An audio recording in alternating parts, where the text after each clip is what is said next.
प्रारंभिक जीवन और शिक्षा, एक उज्जवल मन का परिचय। सुभाष चंद्र बोस का जीवन एक प्रेरणा का स्रोत है, जो हमें उनके संघर्ष और समर्पण की कहानी बताता है। सुभाष चंद्र बोस, जिन्हें हम प्यार से नेताजी कहते हैं, उनका जन्म 23 जनवरी 1897 को कटक, ओडिशा में हुआ था। कटक, जो उस समय एक प्रमुख व्यापारिक केंद्र था, ने उनके प्रारंभिक जीवन को आकार देने में महत्वपूर्ण भूमिका निभाई। उनके पिता जानकीनाथ बोस एक प्रसिद्ध वकील थे। जानकीनाथ बोस ने अपने पेशे में उच्च मानदंड स्थापित किए और अपने बच्चों को भी उच्च आदर्शों के साथ बड़ा किया। उनकी माता प्रभावती देवी एक धार्मिक महिला थीं। प्रभावती देवी का धार्मिक और नैतिक दृष्टिकोण सुभाष के व्यक्तित्व पर गहरा प्रभाव डालता था। सुभाष अपने माता पिता के 14 बच्चों में से 9वें थे। इतने बड़े परिवार में पले बढ़े सुभाष ने बचपन से ही अनुशासन और सहयोग का महत्व सीखा। बचपन से ही सुभाष एक मेधावी छात्र थे। उनकी बुद्धिमत्ता और ज्ञान की प्यास ने उन्हें अपने सहपाठियों और शिक्षकों के बीच विशिष्ट बना दिया। उन्होंने अपनी प्रारंभिक शिक्षा कटक के प्रोटेस्टेंट यूरोपियन स्कूल में प्राप्त की। इस स्कूल में पढ़ाई के दौरान उन्होंने पश्चिमी और भारतीय शिक्षा प्रणालियों का गहन अध्ययन किया। इसके बाद उन्होंने कलकत्ता के प्रेसिडेंसी कॉलेज में दाखिला लिया, जहां उन्होंने दर्शन शास्त्र में स्नातक की उपाधि प्राप्त की। प्रेसिडेंसी कॉलेज में उनके अनुभवों ने उनके विचारों और दृष्टिकोण को और भी व्यापक बनाया। उच्च शिक्षा के लिए सुभाष इंग्लैंड गए और कैम्ब्रिज विश्वविद्यालय में दाखिला लिया। कैम्ब्रिज में अध्ययन के दौरान उन्होंने वैश्विक दृष्टिकोण और भारतीय स्वतंत्रता संग्राम के महत्व को समझा। वहां उन्होंने भारतीय सिविल सेवा परीक्षा उत्तीर्ण की। यह परीक्षा उत्तीर्ण करना उनके लिए एक महत्वपूर्ण उपलब्धि थी, लेकिन उनका दिल हमेशा अपने देश की सेवा में था।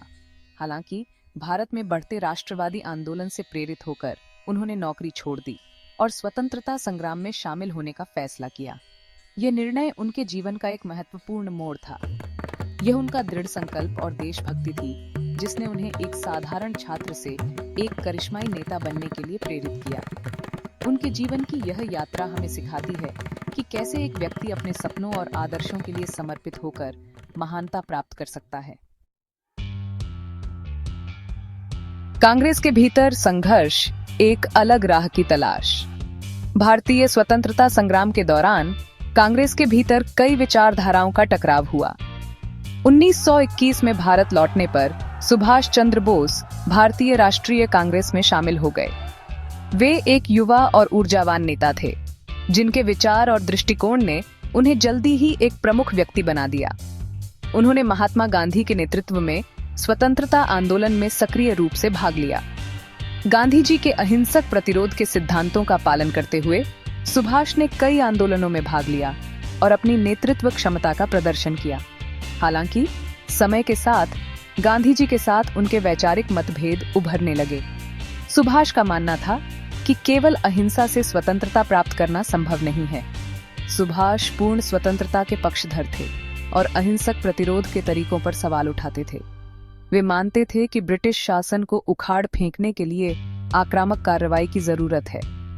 उनका मानना था कि ब्रिटिश शासन को उखाड़ फेंकने के लिए आक्रामक कार्रवाई की जरूरत है। उन्होंने महसूस किया कि भारतीय स्वतंत्रता संग्राम को एक नई दिशा और ऊर्जा की आवश्यकता है। 1929 में सुभाष को कांग्रेस अध्यक्ष चुना गया। यह उनके नेतृत्व और दृष्टिकोण की मान्यता थी। हालांकि उनके राजनीतिक विचारों और कार्यशैली को लेकर पार्टी नेतृत्व के साथ उनके मतभेद बढ़ते गए। सुभाष का मानना था कि स्वतंत्रता के लिए हर संभव प्रयास किया जाना चाहिए, जबकि कांग्रेस के अन्य नेता अहिंसा पर जोर देते थे।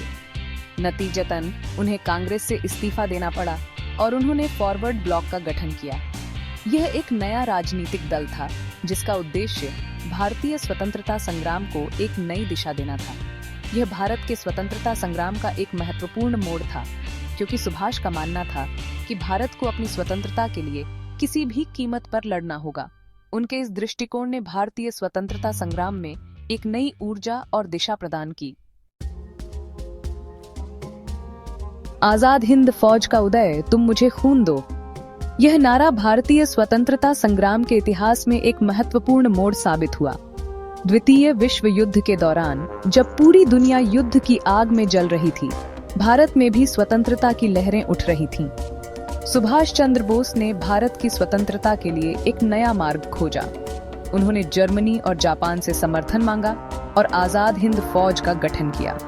बोस का मानना था कि ब्रिटिश शासन को उखाड़ फेंकने के लिए सशस्त्र संघर्ष आवश्यक था।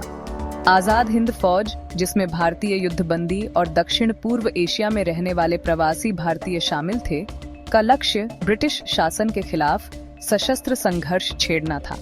इन सैनिकों ने अपने प्राणों की आहुति देने का संकल्प लिया था।